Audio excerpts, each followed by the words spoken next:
So I thought I'd talk to you today a little bit about interference, I guess, or the independence and objectivity of your decision making when it comes to an investigatory or a disciplinary or even a grievance process. Over the years, we've taken a number of decisions on behalf of our clients, whether that's a disciplinary sanction, like a warning or a final written warning or dismissal. And occasionally we have had to be very firm as to where the line is drawn in the client's role of how much they can influence us and how much say they can have over the outcome letters that we do, for example. In many situations that we're involved with, we're often told by the employee, well, you can't be objective because your bills are being paid by the company. Meanwhile, the company, on the other hand, is paying our bill and does therefore want to have a say in, I guess, the final verdict and how that's communicated. Over the course of the last 4 years, we've had a clause in our supply agreement which now guarantees our independence and our objectivity in cases where we are making a decision on behalf of the client. So if the client's making, or client's managers are making their own decision, then that's fine. But where we do it, we need to know that our decision is final and that we're not going to be influenced or interfered with in any way. Unfortunately, though, that isn't an option for an internal HR or an internal legal team. And recently, the Employment Appeals Tribunal handed down a verdict in a very interesting case that quite clearly shows the impact of having too many cooks in the kitchen, as I would refer to them as. When you first read the case, it's Dronsfield versus the University of Reading. It doesn't actually look too bad on first reading, and you can quite clearly understand why the employer has taken the action they have. So Dronsfield was a professor at Reading University, and he started a sexual relationship with a student. Now, the uni had a policy on relations between staff and students, and that said that any member of staff in a personal relationship with a student must inform them, principally so that they could make alternative arrangements when it came to things like marking and results, etc. Of course, they didn't want to leave themselves open to any allegations of bias. However, Dronsfield decided he would not disclose the relationship for his own reasons. During the disciplinary process, Dronsfield was summarily dismissed for gross misconduct, so that means immediately and without pay. Whilst the original tribunal found that the dismissal was fair, the Employment Appeals Tribunal found that it was unfair.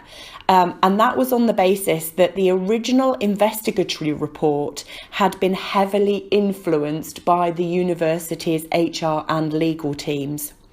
So whilst the author who signed off the final version of the report was obviously happy with it, they were found to have made changes to the report on the basis of feedback from the legal team and from the HR team, and that those changes omitted details which were found to be harmful to Dronsfield's case.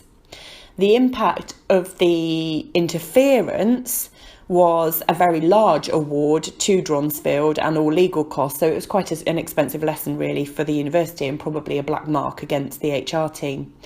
For those of you who are worried about external legal teams, when you talk to those individuals, whether that's your own law firm, then that's a protected conversation. It's with privilege. So that means that your solicitor can't disclose any of the communications that they've had with you. Where it's an internal legal team or an internal HR team, all of those conversations are disclosable, and that's where you need to be just a little bit careful. For information, I thought it would be helpful just to very quickly outline how a disciplinary should run. So firstly, you need to have one independent person do the investigation. So that includes reviewing all documents, interviewing witnesses, maybe taking photographs, etc. And that person should then make their own decision as to whether the company's policies have been breached in some way. If they have, then that person needs to hand over all of the materials that they've gathered and everything to a disciplinary officer. The employee would then be invited to a disciplinary meeting. Obviously, just so you know, because it might not be that obvious actually, they're entitled to have an employee or a union rep with them there in that meeting. The disciplinary officer then reads obviously all the information from the investigation. They prep any questions that they've got for the individual during the disciplinary, and they give the employee the opportunity to defend themselves. Now, they haven't had that right during the investigation. Really, the investigation is just information gathering, so they actually get to mount their own defence during the actual disciplinary meeting. The disciplinary officer then makes a decision as to the severity of the breach of policy and issues a sanction if they feel it's required. So that's going back to the verbal, written, final written or dismissal. And all of those take effect immediately, regardless of whether the individual then subsequently appeals.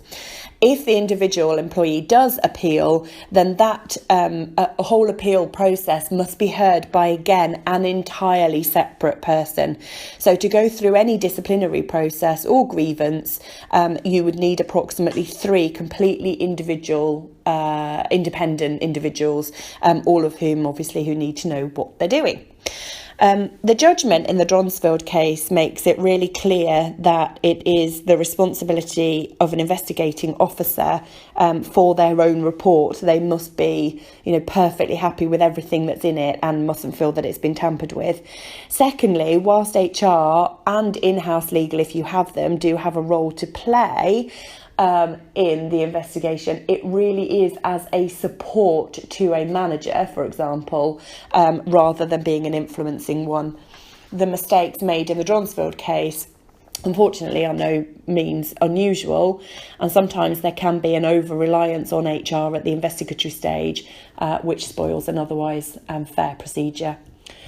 This type of work is our complete bread and butter. We have everybody in-house to be able to deliver all elements and aspects of a full investigation, disciplinary hearing or grievance. And everybody is fully trained in how to deliver each of those processes. So should you need any support or assistance at all, please don't hesitate to contact us on 0113 287 8150. Thanks and good luck.